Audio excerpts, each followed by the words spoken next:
Hello, everyone. Welcome to a brand new episode of the Lone Coat Mafia podcast. It is I, the Reverend Godfather, the show's main host and frontman. I'm here to bring you a solo episode, kinda, sorta, maybe.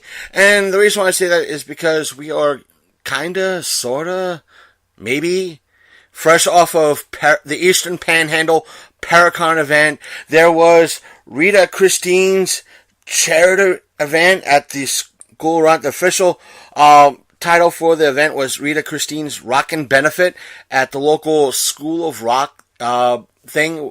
It's kind of based on, I think it's kind of based on the School of Rock movie, but it's a great charity after school thing that teaches kids about music and being in a band and how to play instruments. So we can't really fault them for that.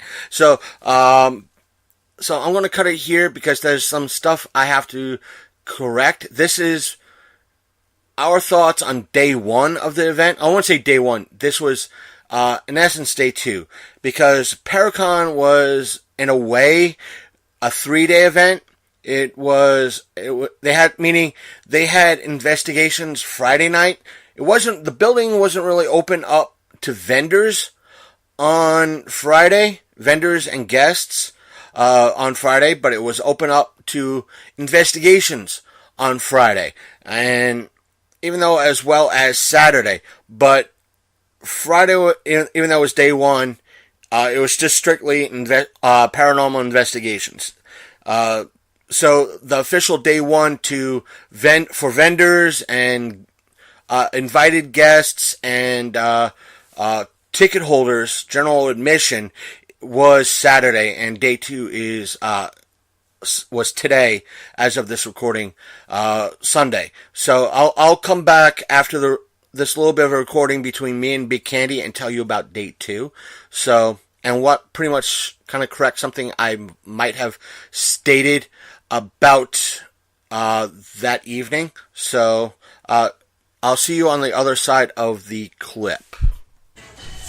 Hey everyone, despite the weird 80s rock music that you hear playing overhead, we have no control of that because we are recording this in a McDonald's. That's amazing. Wow.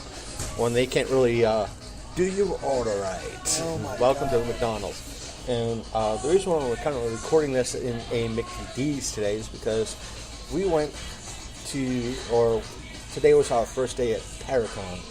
We did get a whole mess of content today, and we'll be getting by the time you hear this, we've already gotten a whole crap ton of content tomorrow, Sunday. Yep. There's going to be an interview after this, and we did quite possibly get some weird stuff while at Paracon as it is with some of the panels. EVP. Possibly EVP. That will be included after. I have to listen to that particular recording to see if we actually got an EVP. If we did, awesome. But since Big Candy is ironically here with me today, that's right. Ain't that some shit? I'm in McDonald's studio. In McDonald's studio. What did you think of Paracon, at least today? It was good for the most part. Like, it was exactly what I thought it was going to be. I'll say that. What did you think it was going to be? Just pretty much like ghost hunter kind of stuff, and people that were attributed with the ghost hunters and kind of thing, or ghost Paranormal investigation stuff. Yeah. Lacking in the vendor department. I wish there would have been more variety of vendors and stuff like that. But not too terrible. I think about the same. It could have been more. Yeah. To me, one of the downsides is granted, this is probably their first year doing this in this area. One of the things that they could have done is tables. We kind of had to bring our own, from what I hear. That's commonplace for the Roundhouse. But bring your own tables. We did manage to MacGyver up. Thanks to Big Candy, we had a big table. We found an interesting way to display our sign, our banner that we had. But one of the things I want to, as I told Matt through Messenger, that I kind of want to blame is for the lack of attendance is that we, for the better part of today, had rain. Yeah. That tends to keep a lot of people inside, Yeah. especially with a weird event kind of like Paracon, because it's very unlike a pop culture event where it brings in a lot of people. Mm-hmm. This is very niche, very niche type of. Like everybody, I felt like all the presenters and all those people knew each other. Right. You know what I mean? Like, that's kind of hard to say because starting to work behind the tables like you and I have, we've known a lot of the vendors, well, and it that's seems what I'm saying. Like they're familiar with each other from being at these things all the time. You know what I mean? Like, yeah. So they all know what to expect out of each other's speeches and stuff like that. Right. And that could be said. We're kind of new to the paranormal convention game. Yeah. So kind of walking into this, I had to be, from a show standpoint, kind of very proper, very respectful, this is not like a Matt Burns event. I'm not mentioning him in a bad light. It's not like a Matt Burns event. Is that, okay, I need somebody like you, have at it. And this is something completely different with them than it is with us. Well, we kind of know what we're doing in regards from, one, we've been doing this for 3 years, and thanks to Matt. Well, and the other thing is, like, we're coming from more of a tongue-in-cheek kind of world, where, like, it's all comic books and, like, in fiction. And these people typically believe very much in what they're saying, and for people to hear some of the stuff that they say is a little odd. You know what I'm saying? Yeah, but you can't. It's not. There's no jokey aspect to it. You know, like right. where comic books, like there's a fun aspect to this. It's almost very serious. Yeah, even though we're pop culture based show, we as a show try to be very, as in the past have been, or at least try to be open-minded skeptics in a way when it comes to a lot of things that are paranormal. I think the folks that are doing this don't mind that because in a way they're open-minded skeptics themselves, and in the next couple of weeks when we are dishing out the panels that we recorded, it's their content, that what their points are coming from and their experiences from what they're coming from, not ours. Right. But for you at home listening, it will be something different for all of you to listen to, and something, hopefully, because the environment that we were recording in, a lot of it looks like it came in very, very well from our standpoint. We just have to, when I edit everything, I just have to look at it. It looks awesome. It looks like it came in perfect. And it's just a matter of giving it to all of you in nice bite-sized chunks. But hopefully you'll all get an joy of it. It's just that this is the first year. I hope the rain, if we have rain tomorrow, but it looks like we'll be getting rain tomorrow.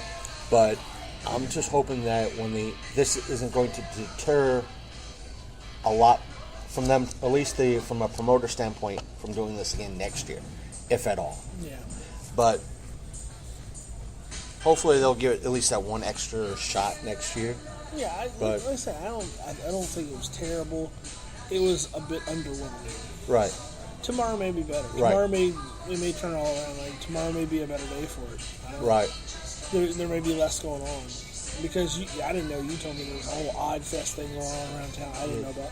And the thing is, here in Martinsburg, they do have that aspect of an odd, what they call, in a way to bring new people into the area. They develop this thing on a yearly basis called Odd Fest, where certain businesses and like the Apollo normally has, like last year they did a haunted theater for a day, and they had the Rocky Horror Picture Show, and I think this year it was Paracon for today and tomorrow. And today we didn't get a chance to go, kind of due to the rain. It's kind of hard to walk and travel and do a lot of stuff with the rain happening today. There's a School of Rock that had a charity event today. If we were able to kind of get away from Paracon early a little bit, we would have went down there and got some content. But I'm sad we missed out today in regards to that. But fear not, folks, we will be providing a whole mess load of content over the next dozen or so weeks. So it's that, and hopefully you'll all hear some interesting tales, interesting stories, everything from paranormal investigating 101 to how a paranormal TV show is put together. There's a whole aspect of things. Well, looks like from what I've seen when everything was recording, looked like it was great audio. Yeah. So, and everything was in prime location. I used the same format as I did a few years ago when it comes to recording the Chocolate Festival 2 years ago. But with the placement of our mic that we used, we didn't really have to put it right near a speaker, because where we had to do it, it was on the podium, and the speakers are at that podium using the main mic anyway, so pay off. And it looks like we're under 5%, so we're going to have to cut this kind of short in reference to it being at the 10-minute mark. So I'm going to just pass it along to the interview that we did earlier today, and during my investigation of the audio that we got earlier, if we have any EVPs, I will also share that with all of you. And we might not have a day 2 coming up in reference to me and Big Candy, but there might be a day 2 VIA solo from me later on in this episode, so stay tuned for that. So it's going to be a nice long content for all of you today, and take care. Now, as stated in that, I probably stated that I probably would have made it to Rita Christine's Rockin' Benifit, but the thing is, Matt Burns contacted me as soon as I got in and was proceeding to kind of unwind. He said, the event's still going strong. They're rocking out down here. And at that point, it was still kind of a downpour. And he said, listen, I'll swing by and I'll pick you up. It's no problem. So special thanks to Matt Burns to getting me to Rita Christine's Rockin' Benifit. I had a great time. I met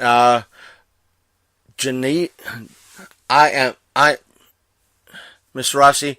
I'm sorry to refer you to as Miss Rossi, but I'm going to butcher your first name. Let me bring it up. It is to get a better Genoveva Rossi. She was in attendance along with Rita Christine and I think one or two other people, plus loads of bands and music. The reason why, as much as I would have loved to get an interview with Rita and Miss Rossi and to get updated, because the last time I saw Miss Rossi was 3 years ago, and when we saw her, we interviewed her for the 4-state horror show that was in Winchester back in 2015. And for those of you who listen to us through either our website, or which is thelongcoatmafia.podbean.com, or the Podbean app, you can go all the way back to that interview almost 3 years ago. In essence, back in 2015. And that the interview was great, just that the sound quality was horrific. But as much as I would have loved to get an interview with Miss Rossi, catching up with what she's doing, or she's done, and in that 3-year time, and what she's currently doing, just that the background noise was way louder than it kind of was at the event, at the Paracon event. So I didn't want to really risk it, and I was just there just to unwind. It was kind of an after-party feel. I did pick up Miss Rossi's Attack of the Killer Chickens short while I was there, and I'll get into that in a little later, but because this is mostly a Paracon type of review and discussion, so to speak. But for day 2, like we said might have said in day 1, the day one coverage, there was a lot of rain. It just about midway through, it just started to rain and didn't stop rain until well close to midnight, Saturday night into Sunday. And that just kept a lot of people inside. I'm not saying that's a bad, and overall it's a bad thing, but in a way, it kept things cool in the roundhouse. It was a nice con. I mean, it was a very wonderful con. Day two, the show suffered by, I'm going to sit on the couch syndrome, because it seemed even though for day two they drastically reduced the tickets to get in to $5, because that's what they were announcing on their site, their web page, not their web page, but their Facebook page. But the thing is, no one wanted to show up. No one, when the tickets were like $12, $15 to get in, no one wanted to kind of show up because of the rain, and maybe the tickets were too high. And at $5, it was like, oh, tickets don't, why do we want to show up? Now, the people putting on the show were pretty much promoting the thing all over town, even though I kind of found out about it through Z Combat. But the thing is, according to them, they were, and I kind of believe them, they were trying to promote the living heck out of this show. They said they had newspaper ads, they had radio ads, they had posters up all over the county, and people just didn't want to show up. They literally didn't want to show up. That's a sad thing. And one of the theories is that the Paracon is kind of a niche con. I could see where they're coming from, but a lot of people kind of believe in it, and they should have came out and asked questions. And the sad thing is, I saw the article that the local paper put on. It was a good article, and one of the things that they said that they were going to have, that Paracon had, was the fact that they were going to have kind of maybe kind of belly dancers doing their thing, and the local Ghostbusters and all that. And one of the things for like evening entertainment sort of thing, and they're going to have witches dancing for evening entertainment. And that's the one thing I want to call them couch sitters picked on. Oh, they're going to have belly dancers and witch dancers there? Oh, golly gee, why would I want to go? You don't want to go to the fact that you could learn. There were panels about cryptozoology. There were panels about, in essence, hunting Bigfoot. In a way, we have those panels. Ghost Hunting 101, about weird, also putting on being paranormal investigators and doing a paranormal TV show. You could have went and found out about this stuff, folks. You could have. Today was a great day. It was just the fact is, Eastern Panhandle Paracon, folks, if you're listening to this, as much as you want to consider your show a failure, it wasn't. I'm going to recite what Big Candy pretty much told me today. Even though the fact that there was little to no attendance-wise in regards to people coming in and buying tickets, your show was not a failure. You had loads of vendors there. Even though it wasn't full of vendors, you still had quite a few vendors there doing their thing, either selling items, or showing off their gear, or selling gear. You had invited guests, like some of the paranormal investigators, showing off the gear that they use, that you could, in essence, pick up, look at, fiddle with. Big Candy said, how often do I get a chance to pick up and play, in essence, play with, in a way, a flare camera or FLIR camera, which is a infrared camera? How often do I get to fiddle and play with that? How often do I get to fiddle with and play with an EVP camera?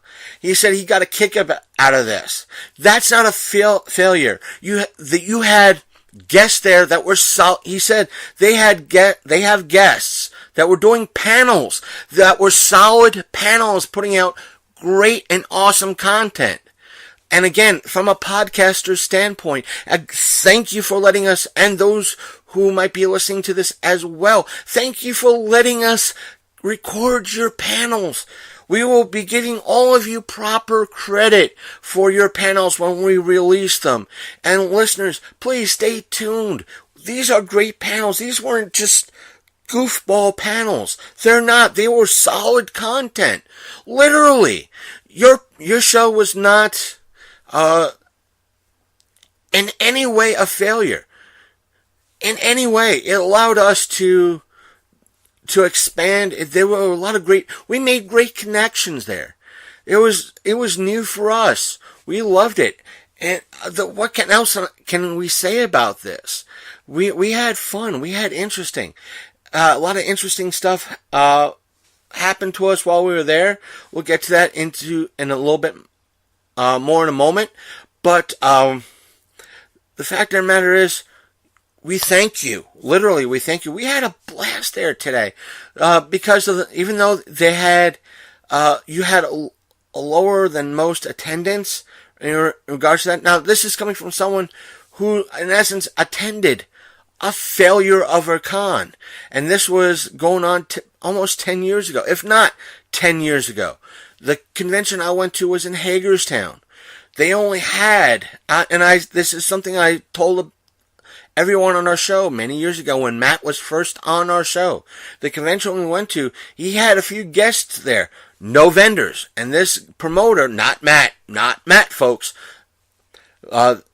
this particular promoter he claimed there were going to be loads of vendors. He claimed that there were going to be loads of invited guests.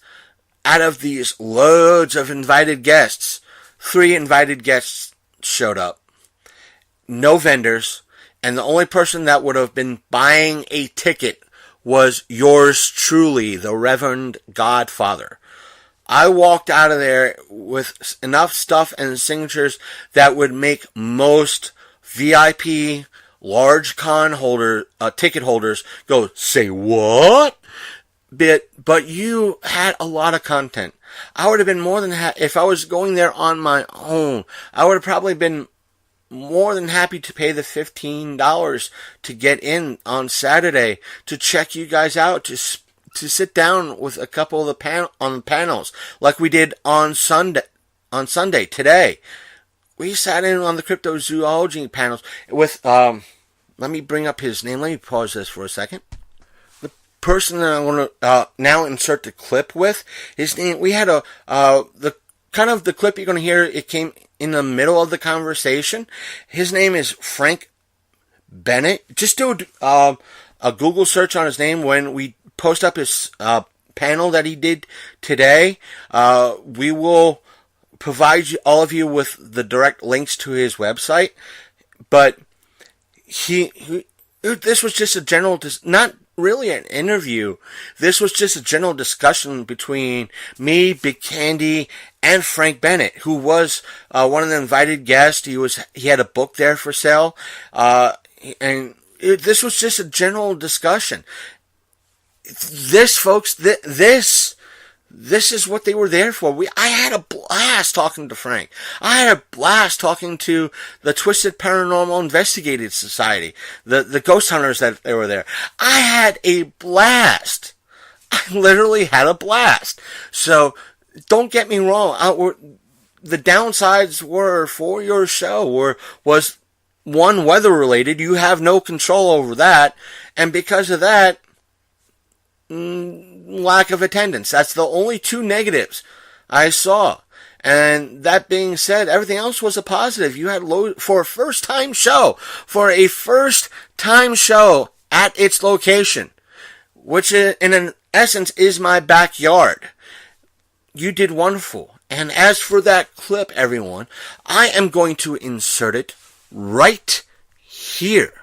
But before I continue and post that clip, let me just give you a fair warning. It's about 20 minutes or so long, so be forewarned, but it's a very interesting clip. So, again, here it is. Me and this desk and this guy, he's got a paper on the desk, he's yelling at me sign it. And I said, no. He's like, sign it. And I said, no. And I'd never heard, he's never interacted with me in this way before. He's talked to me, done anything mean. He's just always there in the background. He would, like in dreams, he would be like, I remember having a dream when I was little kid. Me and my dad went to a store, and he was just sitting in a chair just watching us. And after that, he was like yelling at me, sign it. And I would say no, till he knocked the wall down, and everything outside, the schoolyard out right in front of my parents' house, was on fire. And I said no.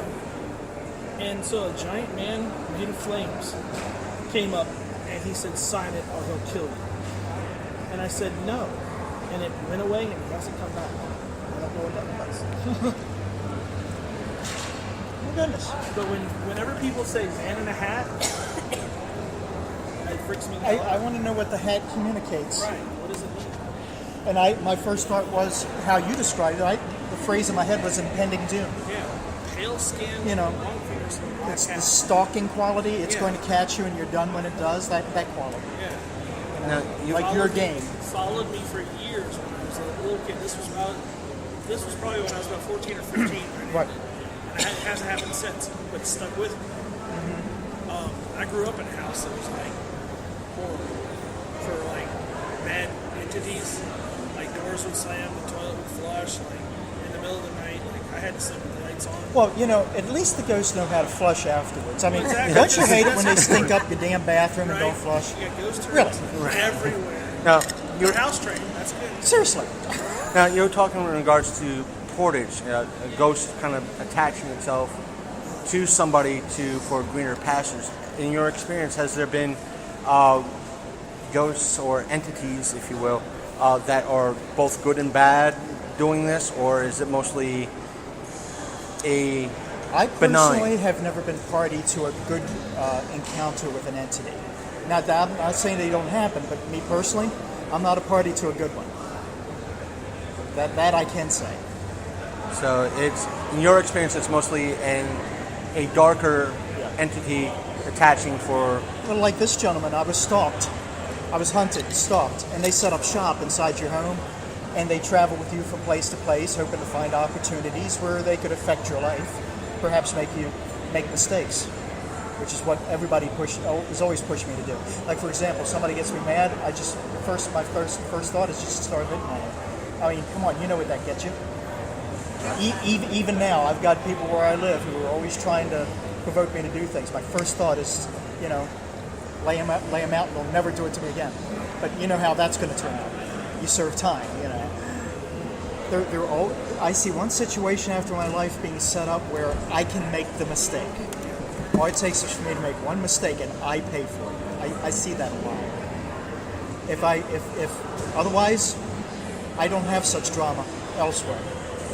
Do you find that trouble follows you, or is that It used to. right? It used to. See, Yeah. my dad swears my family's cursed because, like, every time we have opportunity, it just Here's my point on that. If you're not aware that you're cursed, how do you know you're cursed? Bingo. And how do you separate that from just simply bad fortune? Because everybody has bad fortune. right. My wife was asking me about, can multiple objects be haunted at the same time? Well, sure. That doesn't mean a spirit is dwelling inside of it. That just means that I cursed this pen. Later on, when anybody's around it, I'll know that pen is the one that's going to provide my curse to that person. It's a proxy. The object is a proxy for the will of the cursee.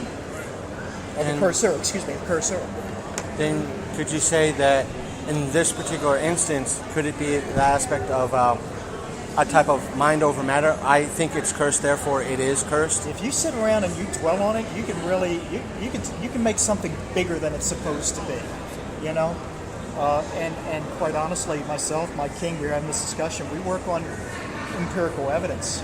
We work on we do forensic studies of things, qualifying the characteristics and methodology of things. And quite honestly, here's the problem, especially with ghost hunting. Humans have many, many flaws. And if you go into any dwelling predisposed to the fact that there's a little girl in there because you heard one, You're going to be always looking for the little girl.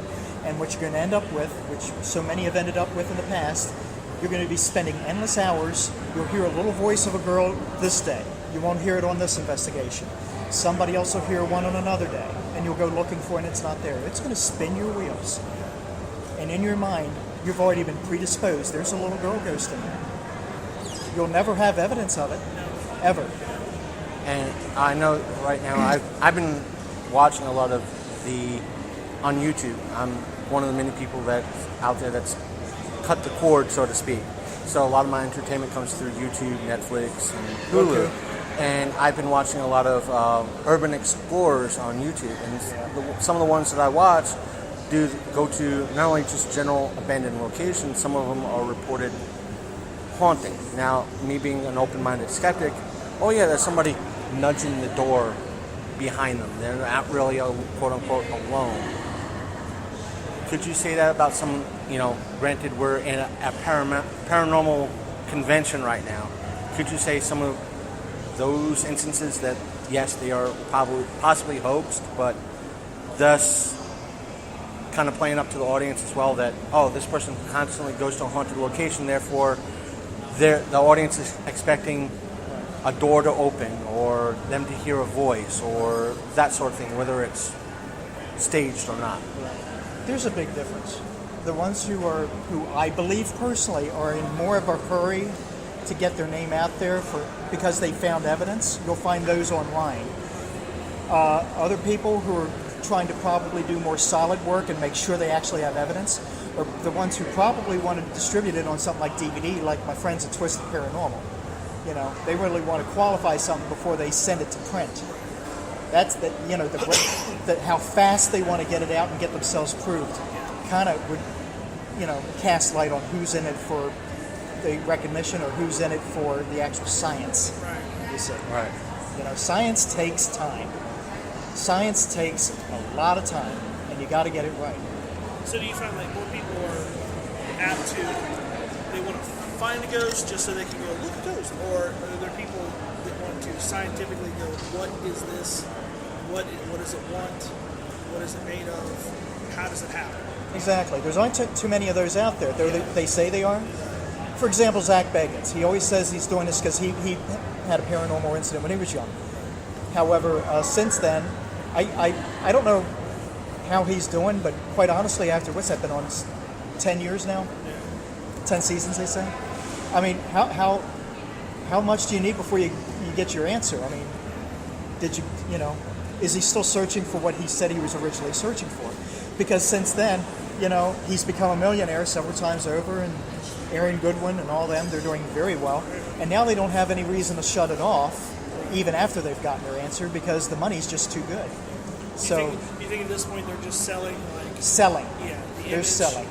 Yeah. But Exactly. could there be a difference between someone that is selling something, but in other cases, even though the money is coming in, it opened up more questions that they want answered instead of actually selling it? Well, for them, yeah. But if you notice, you pay attention to the whole of the paranormal community, many things have been rehashed over and over and over again. You'd be surprised how many places on this planet they're finding little girl ghosts.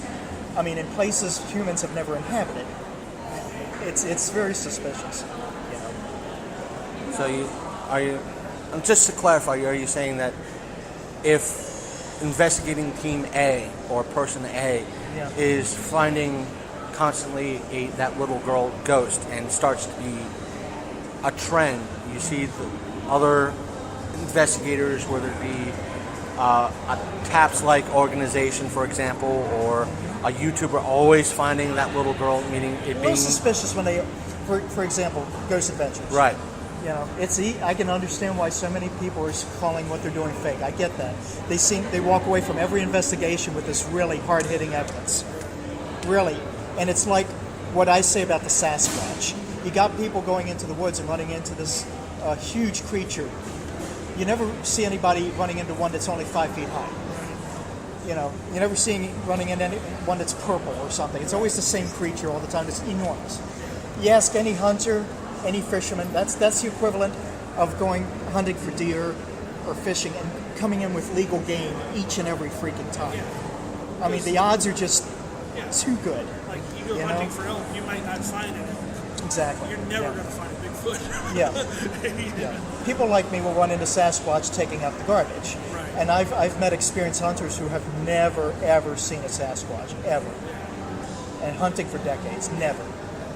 Speaking of which, granted we live in a 24/7 society now, and everybody has access to a camera, audio recording, and so forth and so on, thus making it easier to capture such paranormal instances. Do you also see that with that technology and that availability, the more so of the hoax coming out to ruin the credible either ghost hunter or crypto hunter? Are you saying they're faking the evidence that Yeah, way? trying to make the name for themselves and faking evidence, thus ruining it for someone who might actually get legitimate evidence down the line. I submit to you that some of these ghost hunters are getting evidence and don't even realize it. Because they're not very well versed on what they're hunting. One of the big points I make in my book is about the spirit. Everybody's got a spirit, but they have no concept of what it is. My wife encountered a full-bodied apparition at one place she worked at.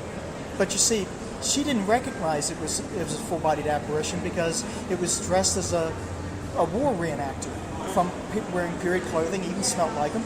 Didn't look any different from anybody else that comes there on a given day. The only tip-off is that there were only 2 people on the grounds that day, her and somebody else that worked in administration. Everything else about him was as solid as you and me. So given that, if a ghost hunter went into an area and encountered a hunter in the woods or something, coming out of the woods, would they know that was an apparition or not simply because he appeared like anybody else? Yeah. Oh, we didn't realize you were here. We're sorry. Go ahead. I actually got kicked out of a Paracon saying that.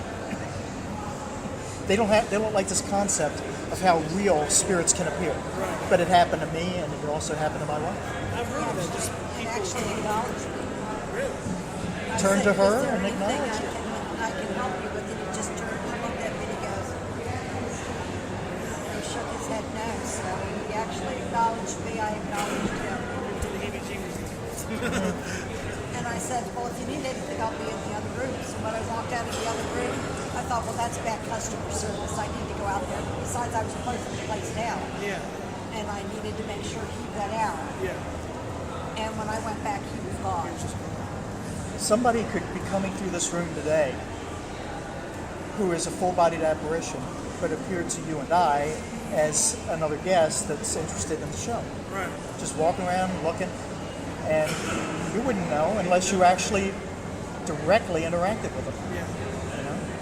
In the book, I cover my experience with my full-bodied apparitions, but that's for another day. I speak tomorrow, so I can cover all that. We'll be covering that panel, and we'll be more than happy to share with everybody your full experiences and your research. Well, that'd be awesome. That'd be awesome. Ask questions. Oh yeah, good chance if I am going to open up a Q&A. So. I love doing Q&As. Because something else I love to do, and I can't do it at this show, there's no format for it, but I like to put on something called the Paranormal Town Hall, where I basically just open up the floor for everybody to discuss their encounters with similar like beings like I did. And we all have a big discuss as to what our ideas are, as to what we thought we shared. Like, for example, I saw Dark Entity. You did, but yours had a hat. Why did yours have a hat and mine didn't? That kind of thing. And we all sit and speculate. I throw my 2 cents in. I'm not a paranormal investigator, but I play one on TV. There's a lot of people that have these things and they won't say anything to anybody.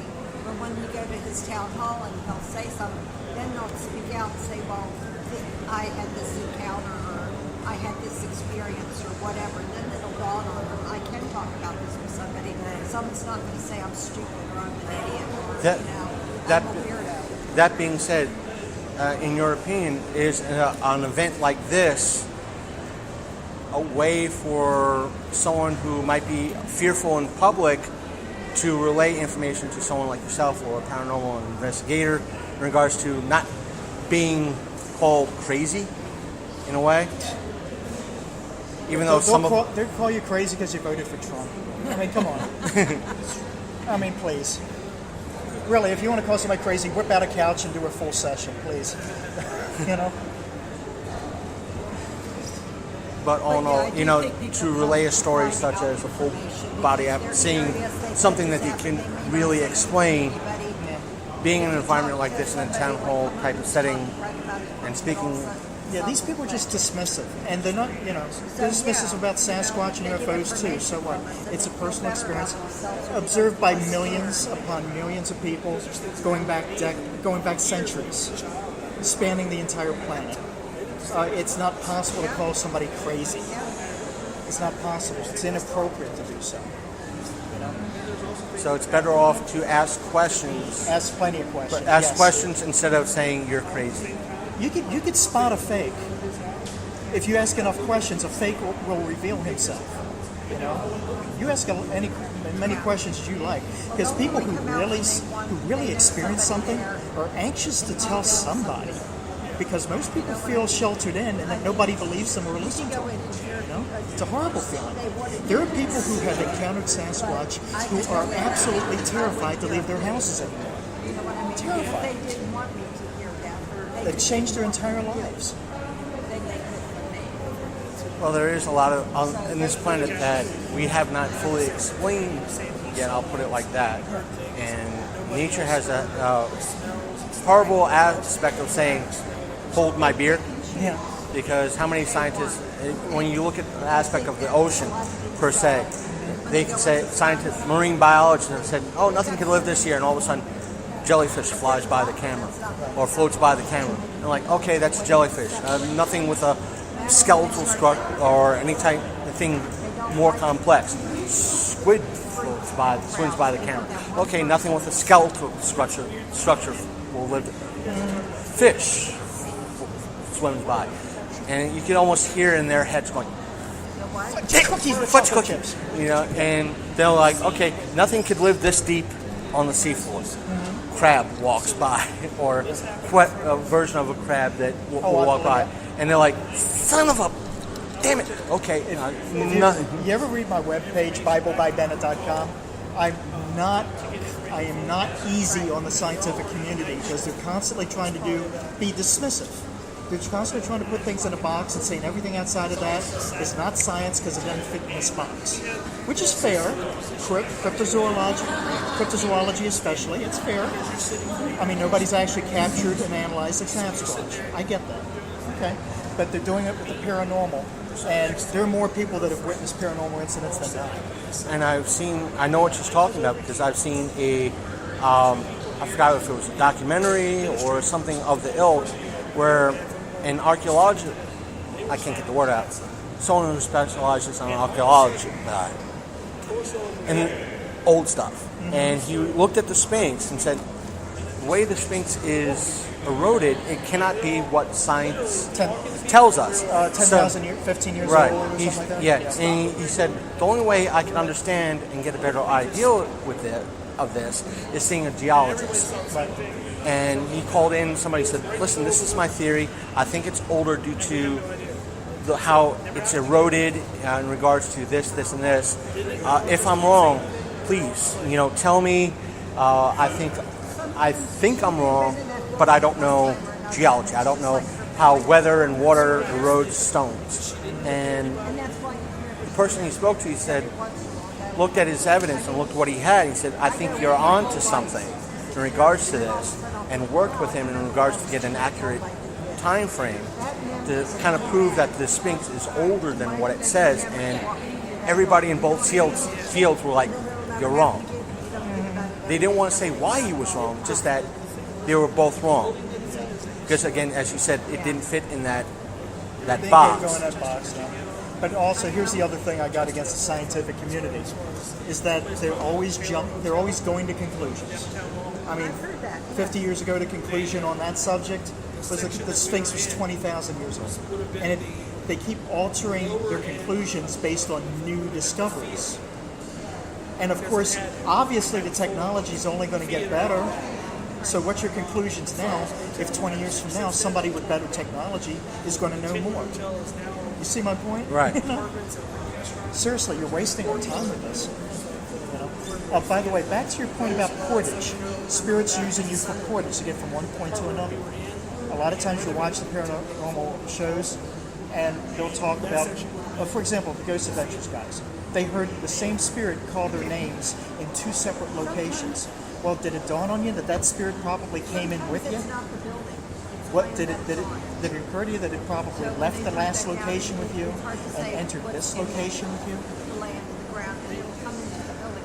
It's And the thus- same spirit. And thus giving you, in essence, a false positive. Would you say that? Well, in a no, way? it's the same. You think it's a Something new, but it's you're in a different location and you're not aware you're talking from the same spirit from the last location because it's following you. And again, thus, in essence, they're not realizing that they're getting even though they're getting a positive in regards to a haunting, they're getting a false positive because it's supported. They're not realizing that they are the Right. reason for the haunt. Right. They themselves are the reason for the haunting. Right. It's because it's with them. They are haunted, not the building. Right. And thus, as I said, the false positive. They're themselves are haunted. Right. And getting that false I mean, they're positive. getting evidence. It's just the same evidence from the last one. You know? Oh, yeah. Yeah, the air changed. And it's funny because then you sit there, that when mine happened, it didn't have a By the way, I should tell you, I don't know if I told you this. And we're back. Let me just say, Frank was a hoot. Just hearing him talk in reference to talking about cryptozoology and his panel was the best. And it was one of the most enjoyable and informative panels that was there. And I can't wait for you, all of you out there, to hear these panels, especially Frank. So I'm not really sure what the order is in regards to which panels I'm putting up first. So let me just say there is roughly maybe 10 panels that we scored over the weekend. So stay tuned for that. Maybe it's between 8 and 10. So either way, you're getting a lot of content for this. So it's going to be wonderful. I hope all of you stick around and listen to it. But here's the thing, folks. Here is the thing. Here's the fun thing about being at this event and doing recordings. As I stated, we were recording the panels, and like most things, we set up a little bit early. Here, we tend to do the Ron Popeil type of folks, and some plan sometimes when we're recording panels, even though we ask permission to do so, both through the promoter and through the panelists that are speaking and so forth and so on. So what we do is we sit up early, we hit record, and we walk away. Even though we do come in back into where they're doing the recording every now and again to check on things, we again do the Ron Popeil sort of thing and set it and forget it. Anyway, but while doing it, and going back and checking on things, I noticed a few little bumps in that what would normally would have been a silent and quiet environment. So, that being said, after that this was that Saturday night. That Saturday night, in looking at that recording, I couldn't just erase that 30-40 minutes worth of dead air and let it go to the waste, especially noticing that there were some odd bumps or sound bumps, because when I'm recording this, folks, and when we record an episode, you could see how the sound is recording, which means a or an has its own unique sound wave. A train going by has its own unique sound wave. So, or a yawn, or someone saying the, or what have you. It has their own sound wave. And a very quiet room, or especially a large room, has its own general background noise, or its own little level. And when you see that level of background noise, you understand, okay, it's been quiet. Now, and seeing a general bump, even a slight bump in that standardized sound wave, or what I've been getting, I was like, did I get something? Did I get ourselves an EVP or two? And I brought over one of the people that is more of an expert than I am in regards to EVPs, and let me just say that he said, yeah, those could be EVPs. He said, what I want you to do is save that, and later on tonight, go through that recording and see what you got. And if you got anything interesting, let me know. And sure enough, a lot of what was picked up, because they were doing a more detailed tour of the Roundhouse than what I gave all of you on YouTube and our Facebook page. The mic that I use, the condenser mic, was picking up that tour because they ended up in front of the stage. So a lot of the bumps that the mic was picking up was that tour, even though it was very faint in the distance. Now, here's the second thing that I'm going to share with you.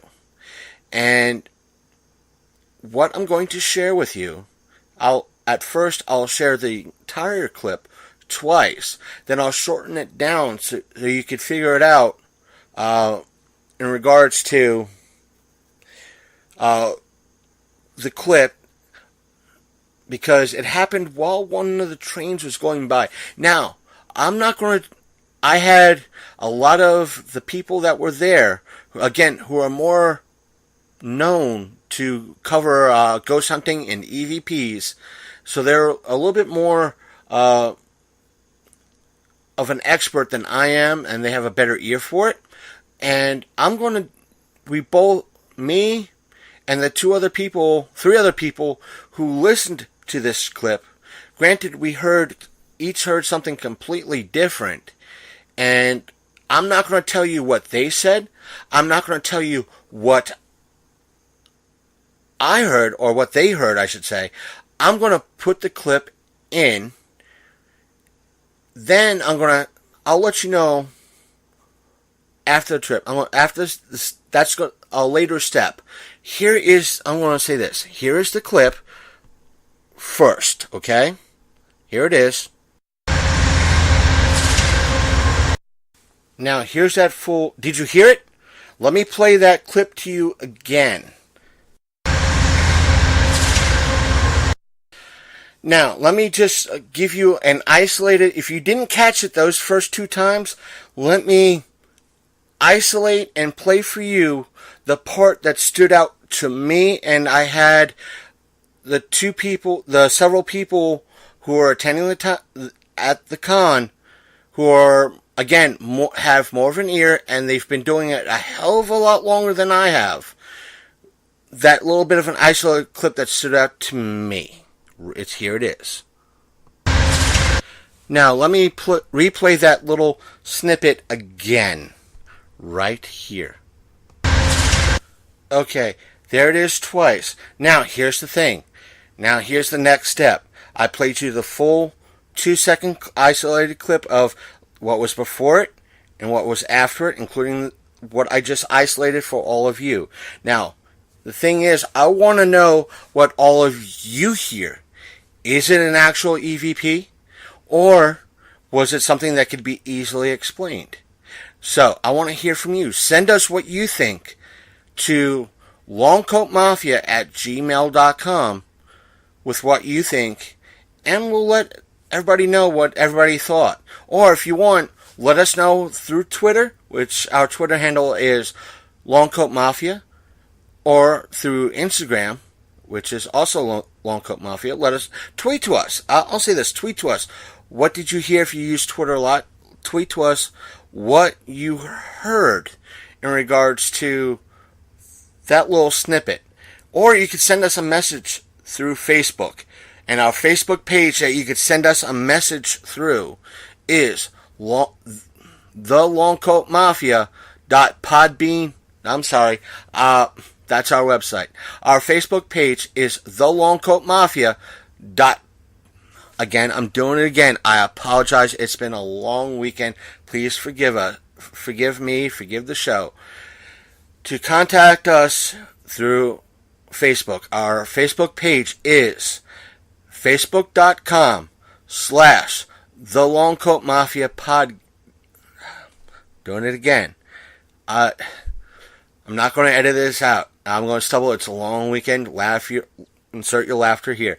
The Facebook page is facebook.com/The Long Coat Mafia Podcast. And right where you can click like, please do so. Please send us a message to let us know what you think.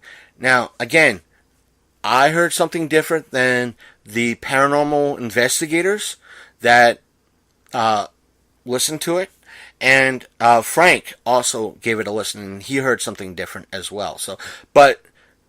And later on, when we get everybody's opinion in who heard it, we'll let you know what we thought. We heard. So we'll let you know on that. I just want to let you, that was just a fun thing. Me hearing that possible EVP was really, really fun. And it just gave me the biggest kick. Now, to kind of move on from that, like I said, I had fun both days. It was different for the show. It's going to gave us a chance to get different content for all of you out there. Now, to kind of move on from that, like I said, I spent some time chilling out and hanging with the folks, with Matt Burns, the bands that was at Rita Christine's Rockin' Benifit.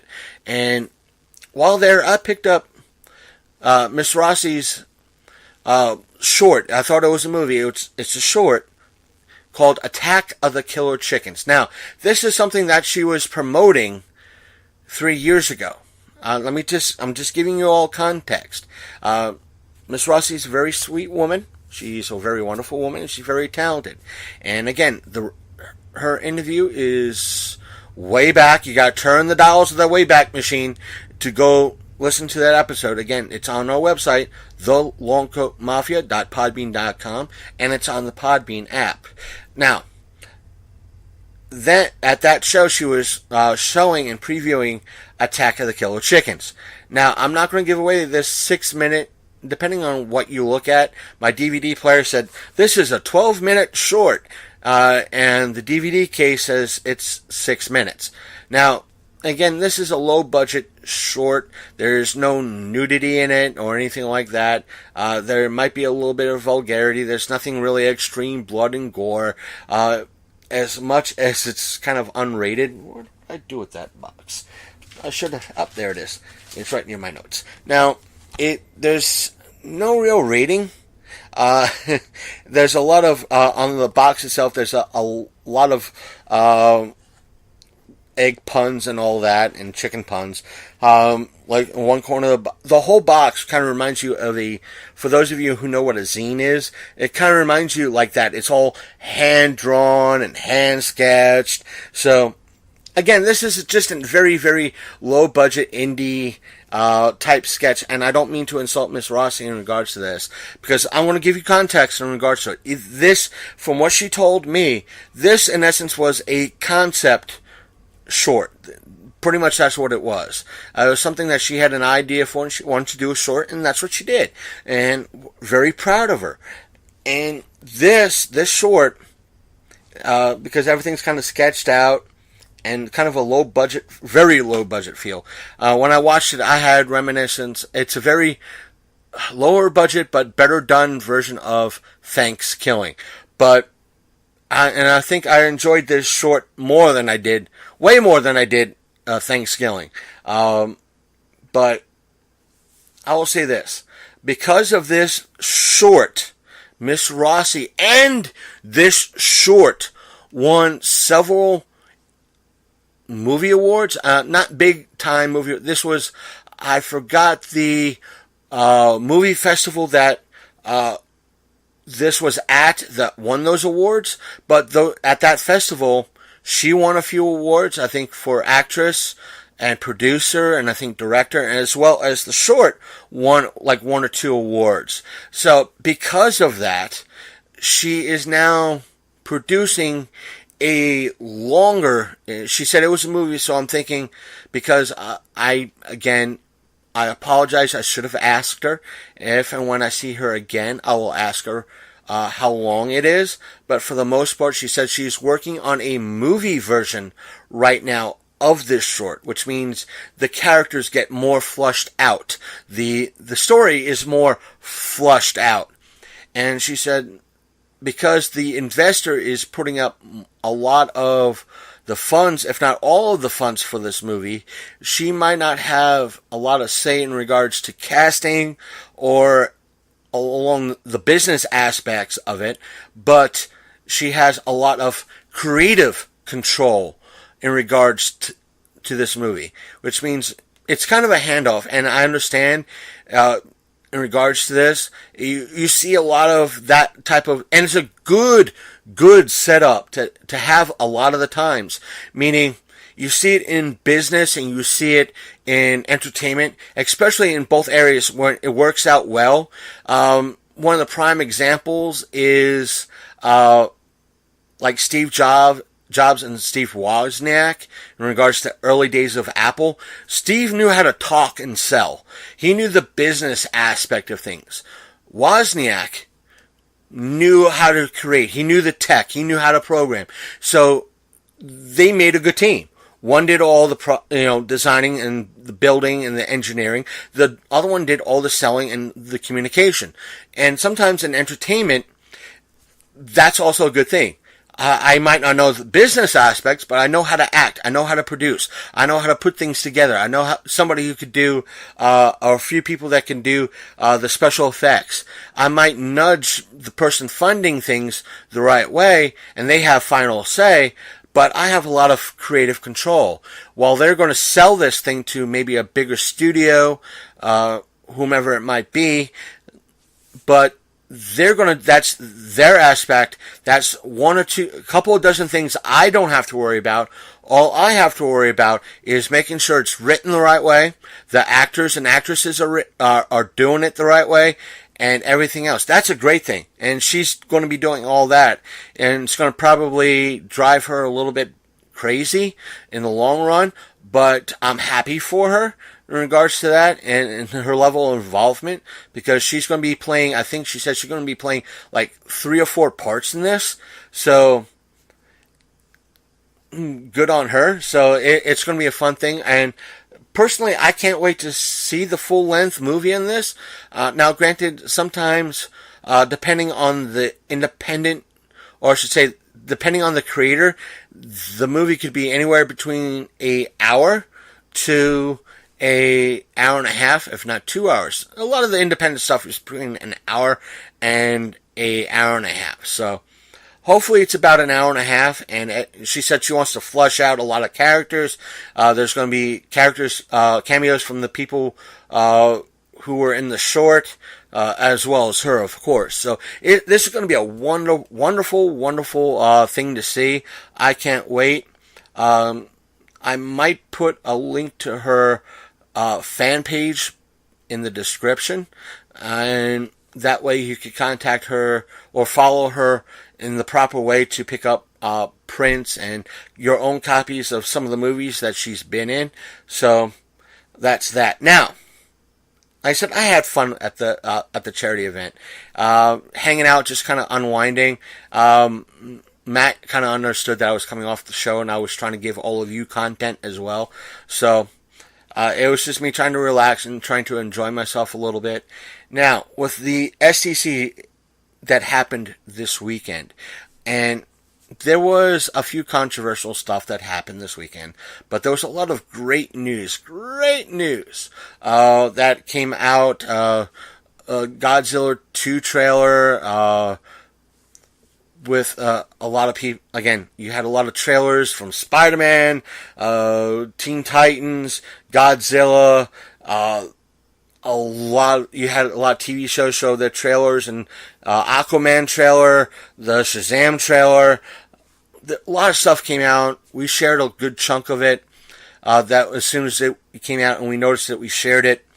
So, but one of the things that came out that was kind of the stupidity, it was one of the minor blips on everything, is that one of the restaurants, now, for San Diego, the Comic-Con, the SDCC, is a big deal. It brings in, like, close to, if not more than, 100,000 fans plus family to San Diego on a yearly basis. So this is a big money maker for a lot of the smaller businesses that are encompass the convention center, as well as the hotels and the restaurants. Now, what happened was, one of the smaller restaurants, I know I didn't cover it in our con guide, but there are sometimes, if it's a 2 or 3 day event, let's say it's a 2-day event, between day 2 and day 3, there's usually a kind of an after party or a Saturday night party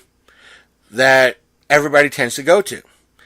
And the wording that this particular restaurant kind of made it seem like it was happening during the event itself, but the owner came out and clarified that it was happening after the event.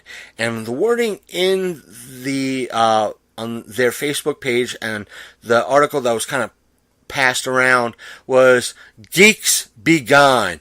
Come out to our after party and enjoy the end of the con and enjoy not having to deal with geeks anymore."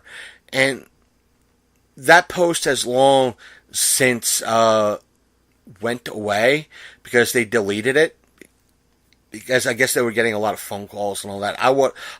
It's something that I would have messaged to them on their Facebook. So what do you do about, in regards, you don't really like the sports geeks that might show up to your show, your little bar / restaurant, or the beer geeks that might come to your bar and have the variety of beers that you might have on tap. So they're not welcome to your establishment because you're telling them, everybody, no geeks allowed. So what they pretty much said, the geeks are gone. And this is going to be an after party for the businesses themselves. Now, when I told Big Candy this, his statement was pretty much, how could you, in a way, offend any type of person that, or group of people, meaning, again, 100,000 people tops, if not more, attended this event. And for a lot of businesses, this is a solid chunk. This is their Black Friday of the year, or I should say this is their holiday weekend, where they make a bulk, if not a sizable chunk. I'm talking between maybe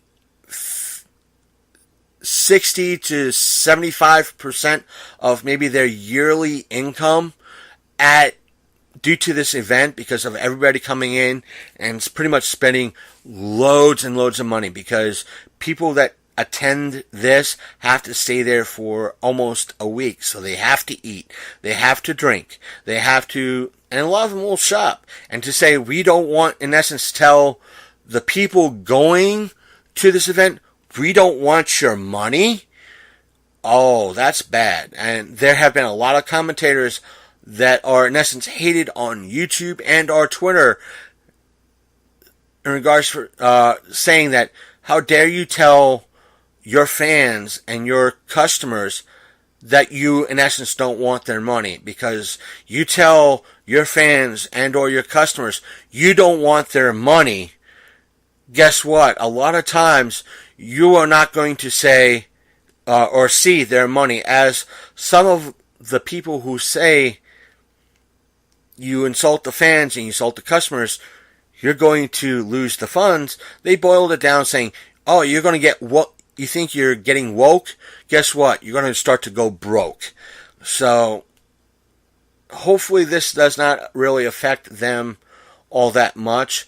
And I don't encourage anybody to go digging into this and insulting them in any way, shape, or form.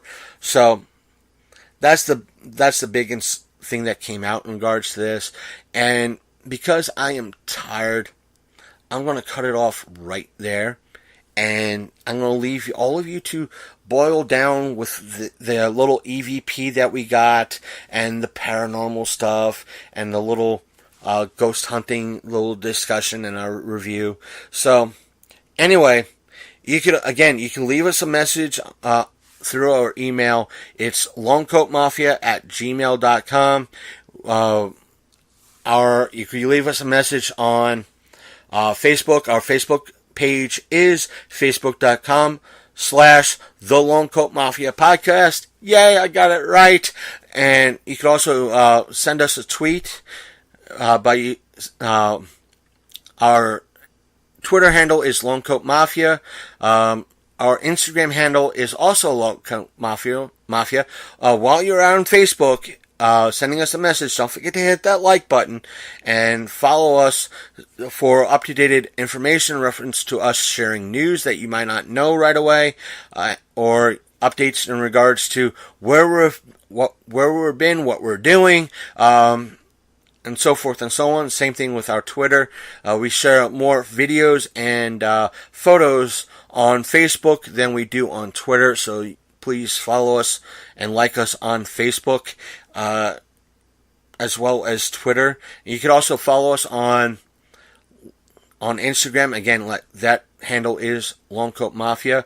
We try to post up some funny things up on Instagram, as well as where we are. Every now and again, we'll post up video clips there. And we do have a YouTube page. Now, here's the thing, folks. Please, just search for... We don't have enough followers right now to kind of change the designated thing that they gave us. So, which means if you search for us on YouTube for Longcoat Mafia, we come up.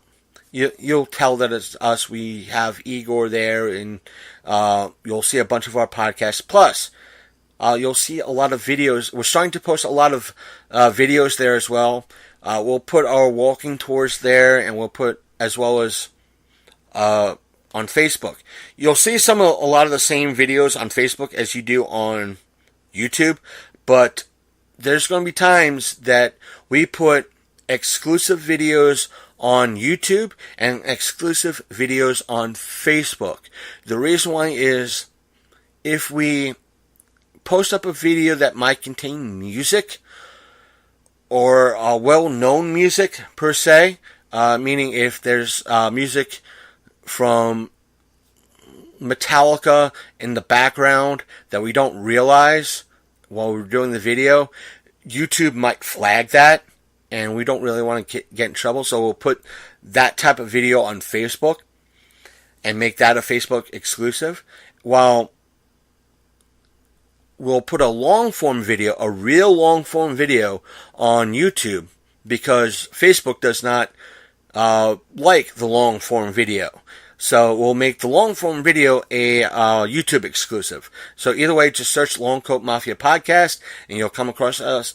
Or just follow the link in the show description, because we provide that link for all of you.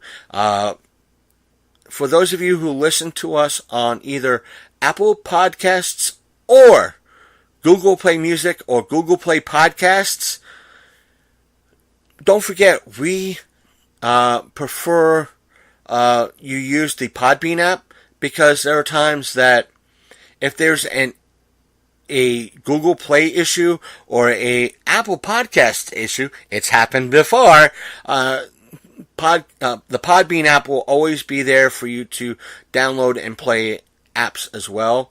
But if there's ever a problem with Apple Podcasts, Google Play Music, or Podbean, please let us know so we can get it corrected right away and let Podbean know. But you can also, if you are more of a desktop person than a mobile person, you could also listen to us through iTunes. You could also listen to us through our website, which is thelongcoatmafia.podbean.com. You could download, while you're there, you can not only stream the episodes, you could also download them and listen to them at your leisure on your MP3 player of choice, whether it's or whatever that might be. We are also on Stitcher Radio and Spotify as well, and both of those sites have mobile apps as well, so that way you have a choice whether you want to listen to it on your desktop or on the go. So right now, that's about it. So I'm going to leave all of you be, so stay tuned for those panels to be released in the next couple of weeks. And don't forget, we will be at AutoCon getting even more content for all of you out there, as well as we'll be at the 4-state, I think it's 4-state Punk Rock Flea Market this September, getting content for all of you. And we'll be at the 4-state October pop culture show, so stay tuned. There is loads of stuff coming your way, loads of great content, loads of great interviews, loads of panels, so stay tuned. Stay tuned to our website, our social media, and we will see you in the next few weeks, next week and over the next few weeks as well. Stay tuned! See you next time on the Long Coat Mafia.